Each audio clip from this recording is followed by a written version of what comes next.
Welcome to The Explainer. So, I recently dove into some seriously fascinating source material on Machiavellian principles. And I have to be honest with you, it completely changed how I view the unspoken laws of influence.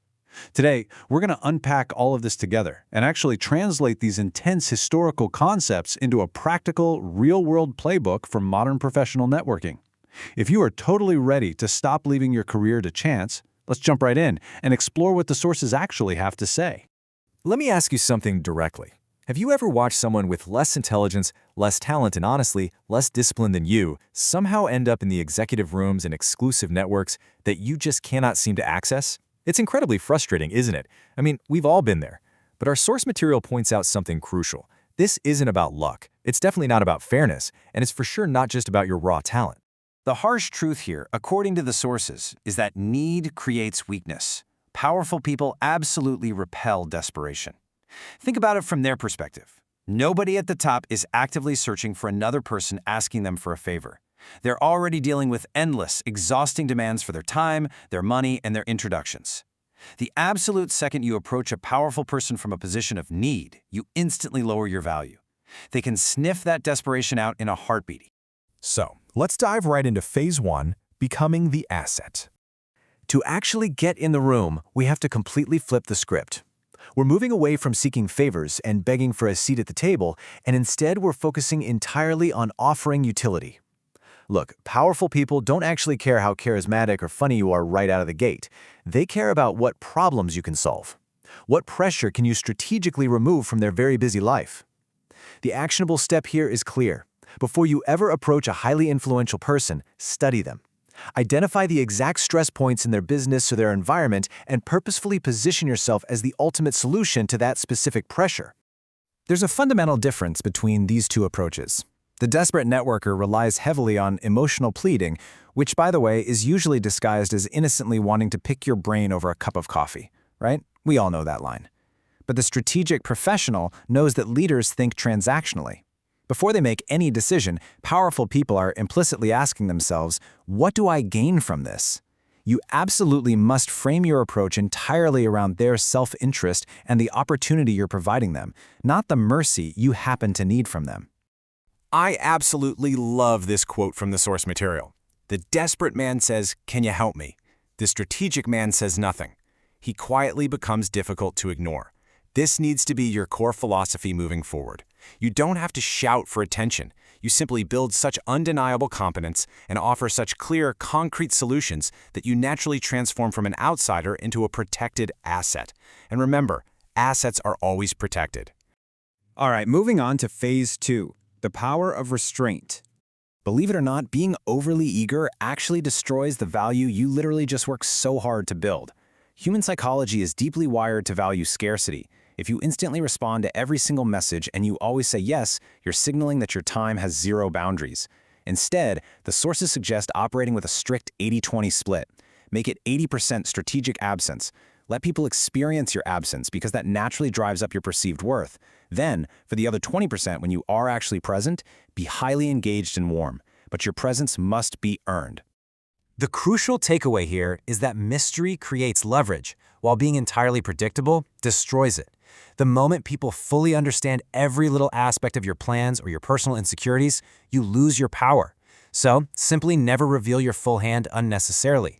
You've got to learn how to expertly redirect conversations instead of oversharing, and honestly, most importantly, learn to tolerate awkward silence. Information is leverage, folks. Don't just give it away because you feel the need to keep a conversation going. Speak less than necessary. Did you feel that? That brief pause right there? Silence actually creates pressure. When you choose to speak less, the other person naturally steps in to speak more, and in doing so, they end up unintentionally revealing their own hidden motivations and insecurities. The highly disciplined professional says only what absolutely needs to be said. When you do that, your words stop being just background noise and they actually start carrying real, undeniable weight. Okay, let's shift gears into Phase 3, navigating the inner circle. Now we're moving from how you act to how you actually infiltrate. The source gives a massive warning here. Never, ever charge the heavily guarded front entrance. It is literally packed with gatekeepers whose only job is to hand you a rejection. Instead, you need the side door strategy. Step 1 is to meticulously study their ecosystem, get to know the advisors, the assistants, the trusted inner circle. Step 2, build organic, genuine trust within those less guarded spaces. If you do this right, by the time you reach Step 3, your name has already been fully vetted behind the scenes. The gate just opens automatically for you. You aren't entering as some random stranger, you're entering heavily associated with trust. But once you are finally in that ecosystem, adaptation is everything. A rigid outsider often tries to force their own reality onto the room, trying to broadcast how totally unconventional or unique they are. But a calibrated insider, they blend in. They seamlessly mirror the pace, the energy, and the exact priorities of that specific environment. True adaptation is a major sign of high intelligence.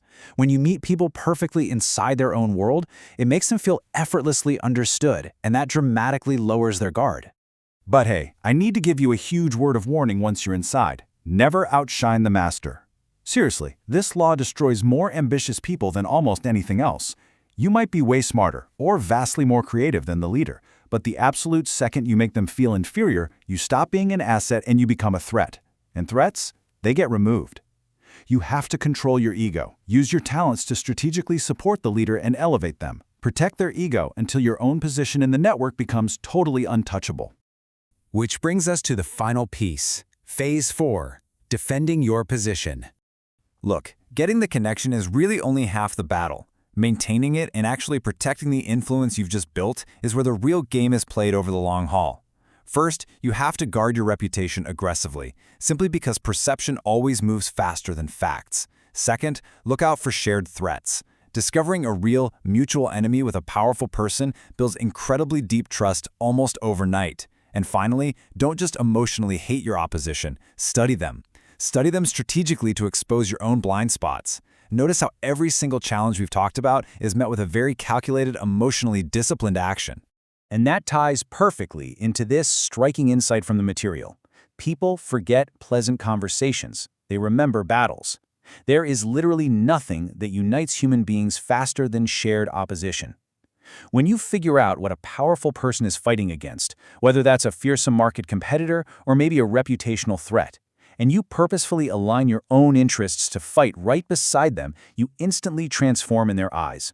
You're no longer just a casual networking contact. You become a fully protected, highly loyal member of their own tribe. So as we wrap up, I want to leave you with this final, really critical question to chew on. Are you building magnetic value right now, or are you just begging for a seat at the table? The strategic playbook is right here in front of you. It's definitely time to stop chasing opportunities with a sense of desperation and start systematically applying these laws to attract power to you. Thank you so much for joining me on this explainer, and I seriously challenge you to put these exact rules to work the next time you walk into a room.